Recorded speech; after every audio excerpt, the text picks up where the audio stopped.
Camille Lelouch gère ses différentes carrières artistiques avec brio. L'humoriste, actrice mais aussi chanteuse a publié le 6 mars dernier Tout te dire aux éditions Stock. Un livre très intime qu'elle dédie à sa fille Alma, née en octobre 2022. Elle y parle de son enfance, de son parcours, de sa passion pour la musique et évoque aussi sans tabou certains sujets douloureux comme celui des violences conjugales ou encore de son penchant pour l'alcool. Interviewée par nos consoeurs de femmes actuelles, Camille Lelouch a expliqué la genèse de l'écriture de son livre. C'est pour elle en premier, on ne sait pas, si demain je meurs. C'est pour ma fille, et aussi pour tous les gens qui me suivent, qui sont là depuis le début, mon public, et les gens qui vont me découvrir. On saura qui je suis, a d'abord détaillé l'artiste. Dans cette longue interview pleine de sincérité, l'actrice évoque aussi son compagnon qu'elle nomme seulement par B, son initiale. Si c'est son choix de ne pas l'exposer, pas que, la maman a expliqué. Je le préserve. Mon compagnon, ce n'est pas quelqu'un qui aime la lumière, il n'a pas besoin d'exister comme j'ai besoin d'exister, et il n'a pas besoin de l'amour de tous ces gens comme moi j'en ai besoin. Et je respecte ça, on ne peut pas imposer ça à quelqu'un. Elle a reconnu qu'il pouvait parfois avoir des mots durs à son égard mais que c'était pour son bien. Un compagnon franc mais bienveillant.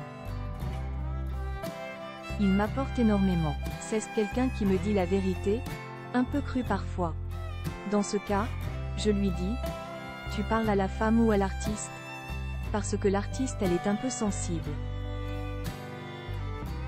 Mais le fait qu'il soit cash, ça m'a beaucoup aidé.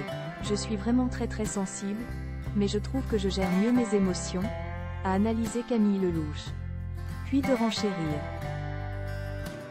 Pleurer tout le temps, c'est fatigant. À un moment donné, même en télé, ma sensibilité me jouait des tours, je pleurais beaucoup trop, je souffre moins dans mes passions, dans mon métier, c'est moins viscéral.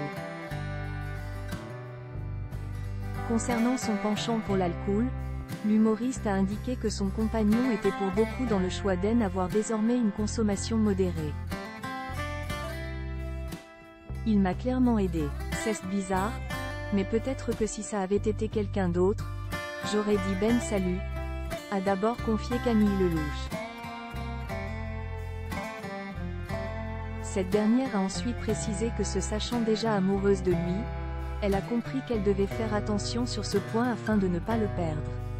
Elle a déclaré, toujours à femme actuelle. C'est venu me piquer dans le cœur et je me suis dit que je n'avais jamais ressenti ça. Avant quand je buvais, j'étais avec mon ex, c'est pas que ça ne le dérangeait pas, mais il pouvait me dire ce qu'il voulait, je n'aurais rien fait. Et d'assurer que lui, elle, l'écoute parce que c'est toujours pour la protéger, c'est de la bienveillance, même si parfois c'est très mal dit parce qu'il a ses mots à lui, mais il a souvent raison. Et ça m'agace, parce que je pensais que j'avais souvent raison, a-t-elle conclu avec plaisanterie.